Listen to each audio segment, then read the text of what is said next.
ఇక నంద్యాల జిల్లా నంద్యాలలో ఉద్రిక్తత నెలకొంది. ఎమ్మెల్యే శిల్పా రవి ఫ్యామిలీపై వైసీపీ జెడ్పీటీసీ గోకుల కృష్ణారెడ్డి తిరుగుబాటు మొదలుపెట్టారు. ఈ మేరకు స్థానికుల ఆత్మగౌరవాన్ని కాపాడాలంటూ కృష్ణారెడ్డి పాదయాత్ర చేపట్టగా పోలీసులు అడ్డుకున్నారు. దీంతో ఆఫీస్ వద్ద గోకుల కృష్ణారెడ్డి నిరసన దీక్ష ప్రారంభించారు. కృష్ణారెడ్డి ఆఫీస్ వద్దకు పెద్ద ఎత్తున అభిమానులు చేరుకున్నారు. తనను అడ్డుకోవడం ఎవరి తరం కూడా కాదని కబడ్దార్ బిడ్డ అంటూ మీసం తిప్పి సవాల్ విసిరారు. ముఖ్య ఉద్దేశం మీకు అందరికీ తెలిసిందే. నేను నిన్న ప్రెస్ మీట్ అయ్యడం జరిగింది.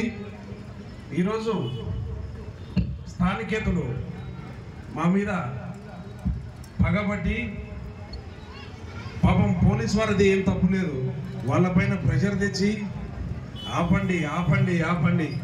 ఏంది ఆపేది? సునామీని ఆపగలుస్తారా? సునామీని ఆపగలుస్తారా? స్థానికులకు స్థానికేతులకు డిఫరెన్స్ లేదా? ఉంది.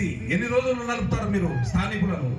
నలిపి నలిపి నలిపి నలిపి కొట్టి కొట్టి కొట్టి కొట్టి లాస్ట్కు రివర్స్ అయితే ఎట్లుంటుందో రాబోయే రోజుల్లో మీరు చూడబోతున్నారు. మీరు చేసే ప్రతి ఒక్క దానికి మేము వత్తాసు పలుకుంటే ఇన్ని రోజులు మీ కుటుంబాన్ని మేము మోసి మోసి ఈరోజు మేమంటే మాకు ఫోన్లు చేసి బెదిరియడాలు. ఎవరిని బెదిరిస్తావు నువ్వు? మేము బెదిరిస్తే నువ్వు ఎక్కడికి పోతావో, నీ ఎమ్మడున్న జనాలు ఎక్కడికి పోతారో ఒకసారి ఆలోచన చేసుకో. మాకంటే బెదిరించేటోళ్ళు ఎవరు లేరు. ఇదే అంశానికి సంబంధించి మరింత సమాచారం మా ప్రతినిధి ఖలీల్ అందిస్తారు. ఖలీల్, సార్వత్రిక ఎన్నికల సమయం దగ్గర పడే కొద్దీ ఆయా పార్టీలో కూడా వర్గ విభేదాలు బయటపడుతున్నాయి. తాజాగా వచ్చేసి నంద్యాలలో వైసీపీలో వర్గ విభేదాలు బయటపడిన పరిస్థితి కనిపిస్తుంది. స్థానిక ఎమ్మెల్యే శిల్పా రవిచంద్ర కిషోర్ పై అదే పార్టీకి చెందిన జెడ్పీటీ సభ్యుడు గోకుల కృష్ణారెడ్డి తిరుగుబాటు బావుట ఎగిరవేశారని చెప్పొచ్చు. ముఖ్యంగా స్థానికుల ఆత్మగౌరవాన్ని కాపాడాలంటూ ఆయన ఇవాళ పాదయాత్ర స్థానిక ఆత్మగౌరవ యాత్ర పాదయాత్రతో ఆయన మొదలు పెట్టడం జరిగింది.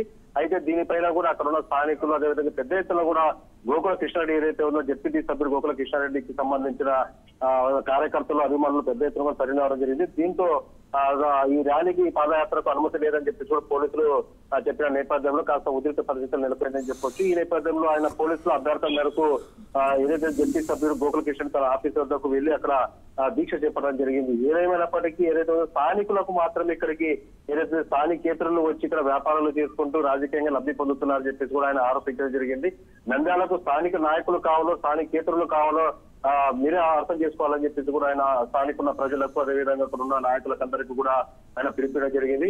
బెదిరింపులకు ఇక్కడ భయపడే వాళ్ళు ఎవరు లేరని చెప్పేసి కూడా ఆయన మీసం మీద వేస్తూ కబడ్దార్ అంటూ చెప్పేసి కూడా ఆయన సవాల్ విసరడం జరిగింది. మొత్తానికి చూసుకుంటే మాత్రము స్థానికేతరులకు ఇవ్వకుండా స్థానికులకి ఇక్కడ ఉన్న వాళ్ళకి టికెట్ ఇవ్వాలని చెప్పేసి కూడా ఆయన పట్టుబడిన పరిస్థితి అయితే కనిపిస్తుంది. ఏదేమైనప్పటికీ స్థానిక ఎన్నికలు అంటే ఏదైతే ఉన్న సార్వత్రిక ఎన్నికలు దగ్గర పడే కొద్ది మాత్రము వైసీపీలో వర్గ విభేదాలు మాత్రము బయటపడుతున్నాయని చెప్పొచ్చు. ఈ నేపథ్యంలో ఇది వైసీపీ జెడ్పీటీ సభ్యుడు గోకుల కృష్ణారెడ్డికి అదేవిధంగా స్థానిక ఎమ్మెల్యే శిల్పా రవిచంద్ర కిషోర్ రెడ్డి మధ్యన కూడా ఈ వర్గ విభేదాలు మరోసారి బయటపడాయని చెప్పొచ్చు. Thank you Khaleel.